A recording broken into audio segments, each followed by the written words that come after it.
ఈవేళ నీవు ప్రార్థనా పరుడు అయినప్పుడు, మోకాళ్ళ ప్రార్థన అనుభవం నీకు ఉన్నప్పుడు దేవుని వాక్యం ఏం చెప్తుందో తెలుసా? నాకు విరోధముగా ఉన్న ఏ ఆయుధం కూడా వర్ధిల్లదు. జాగ్రత్తగా ఉండి తెలుసుకోండి. విరోధముగా ఉన్న ఏ ఆయుధం, దేవునికి విరోధముగా ఉన్న ఏ ఆయుధం కూడా వర్ధిల్లదు. ఎవ్వరూ ఏమి చేయలేరు. ఒకవేళ నీ భార్య నీకు విరోధంగా ఉన్నా, నీ సహోదరుడు నీకు విరోధంగా ఉన్నా, నీ పిల్లలు నీకు విరోధంగా ఉన్నా, దేని విషయంలో కూడా నీ మీద తిరుగుబాటు చేస్తున్నావు, నువ్వు భయపడనక్కర్లేదు.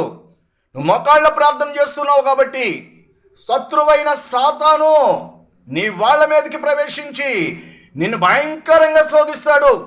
శోధించినప్పుడు భయపడవలసిన పనేమి లేదు. దేవుని వాక్యం అనే ఖడ్గం చేత్తో పట్టుకొని నమ్మకం ఉంచమని చెప్తున్నాను. ఈరోజు ఆయనకు విరోధముగా రూపబడిన ఏ ఆయుధము కూడా వర్ధిల్లదు.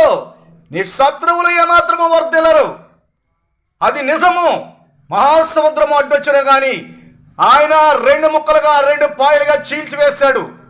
ఎరుకో పట్టణం ఎంత భయంకరమైన పట్టణమైనా సరే ఆయన వాక్యము చేత, ప్రార్థన శక్తి చేత ఎరుకే కోటగోడలు బద్దలు కొట్టిన దేవుడు, సముద్రము 2 పాయలుగా చీల్చిన దేవుడు నీ సమస్యను తప్పనిసరిగా తీరుస్తాడు. నీకు విరోధముగా రూపింపబడుతున్న ఏ సమస్య అయినా, ఏ పోరాటమైనా సరే వర్ధిల్లదని, ఆయన చీల్చివేస్తాడని నమ్మకం ఉంచు.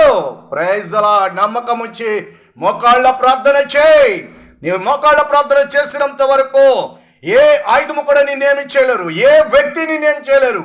నీ కుటుంబీకులు కూడా నిన్ను ఏమి చేయలేరు. చివరికి నేను పశ్చాత్తాపడి నీలో ఉన్న దేవుడెవరో తెలుసుకునే రోజు ఒక రోజు వస్తుంది.